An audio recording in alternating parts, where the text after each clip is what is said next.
All right, and the game of the week. Oh, I think this is the one of the two ranked matchups this week.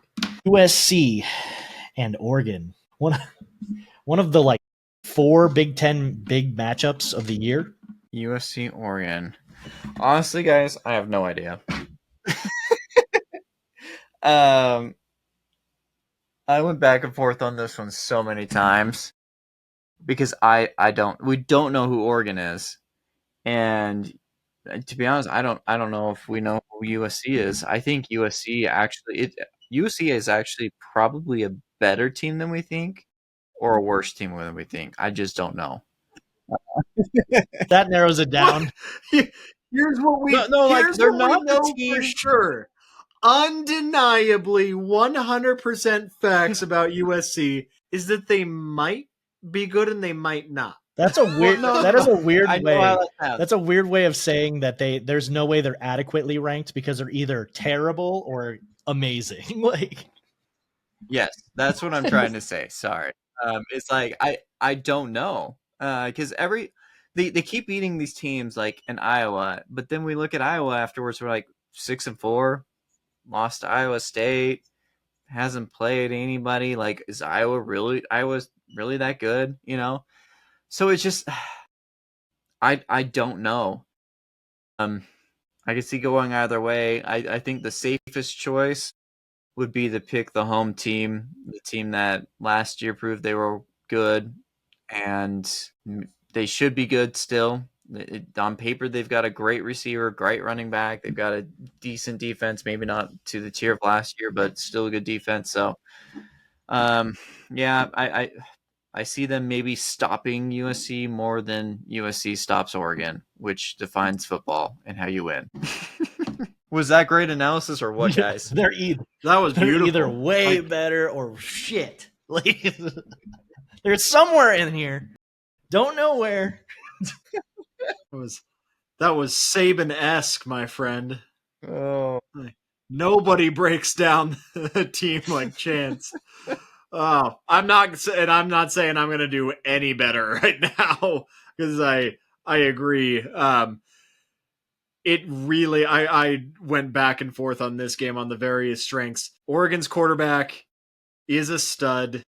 I do still think that Indiana's defense is better than people give them credit for, especially going on the road to do what they did. Oregon is a team that has been in bigger moments on bigger stages more recently, and outside of the one playoff game where honestly I think that Oregon just didn't expect Ohio State to be that furious coming out of having their season nearly destroyed by Oregon. I think that's what caught them off guard in a big way because Oregon really was, in my opinion, the number one team in the country by all arguments for the first 13 games going in. USC has I would maybe say that that USC's quarterback ceiling is slightly higher, but every other thing, I think Oregon's defense is better. I think Oregon's I hate the skill positions. I hesitate because Oregon's got so much talent, but USC's I feel like USC's wide receivers get a lot of credit, but I feel like they still don't get enough credit. USC's wide receivers are really, really good. USC's wide receivers kept them in that game against Notre Dame from USC. I'm gonna pick Oregon, but I hope that this is a really fun game to watch because there's a lot of strong matchups in this game. I just think that Oregon's defense is a little bit better, and their offense would be about equal overall. Overall offense would be about equal production wise.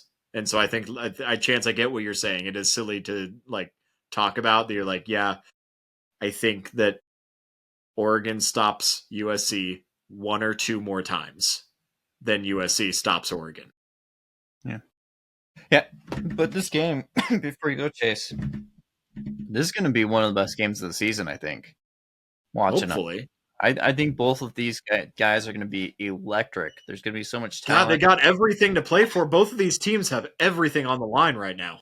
Yeah, it's going to be a fun game. Why it's going to be a fun game? Because it's a because they're both great offensively. Because it's a Pac-12 match. Let's go! It is not a Big Ten matchup. This is a Pac-12 matchup right here. We got a couple of Pac-12 matchups this weekend. This is what we need. We got Arizona State versus Colorado.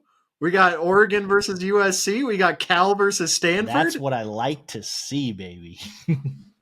Yeah. Oh, what could have been? Yeah, it's really a matter of perspective. It's how you viewed how these teams have played their other games.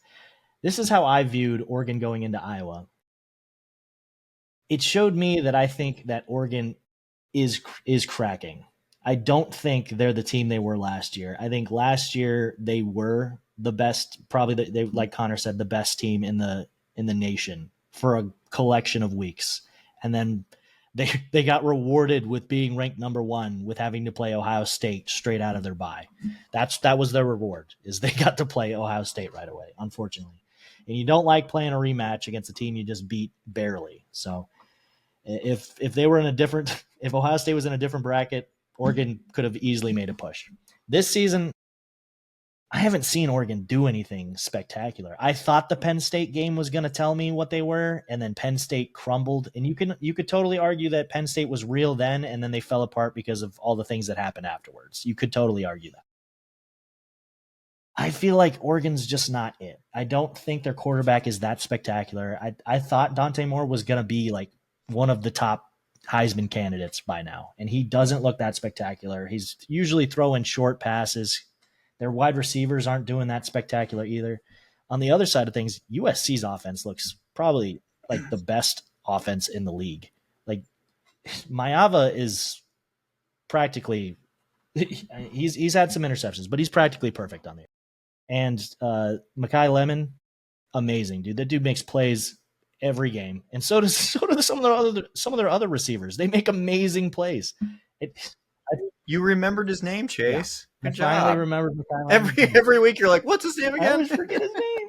Yeah, I'm not the best with names. It's okay. It's me with Louisville. The guys, I think it's Miller Moss, but it could be Moss Miller. He has 2 last names. Used to be USC guy. Who's a former USC guy?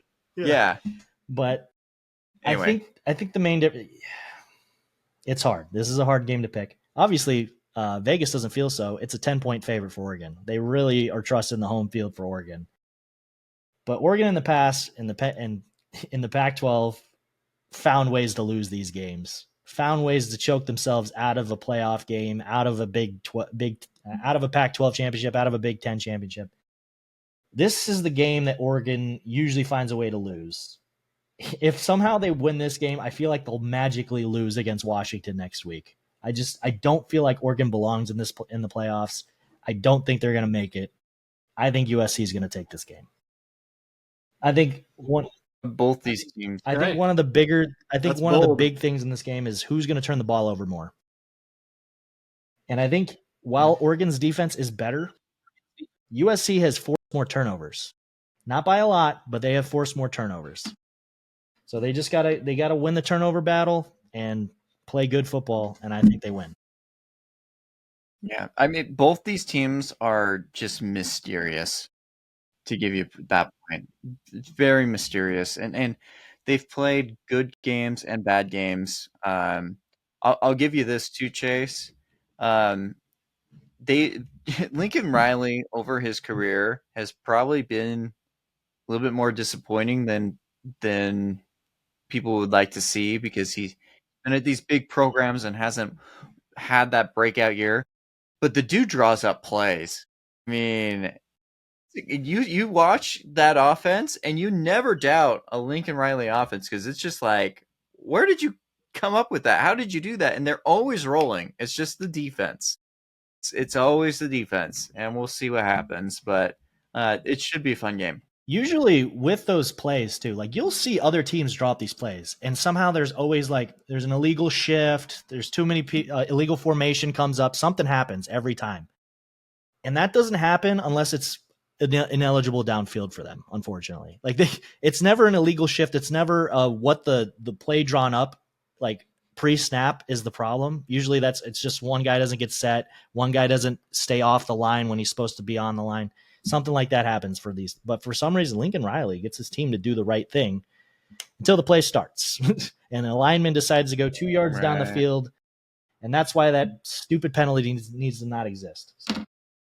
It's a player who has nothing to do with the play. Yeah. He's not trying to block close. He's like on the opposite side of the field or something. It's every time it didn't matter at every all. Time it has been nowhere near the play. Like the ball gets thrown to the left side of the field, and the guy's on the right side of the field that they call it on. You're like, okay, yeah, that affected the play so much, dude. If he hadn't done that, then they definitely wouldn't have scored an 80-yard touchdown. Right. Stupid.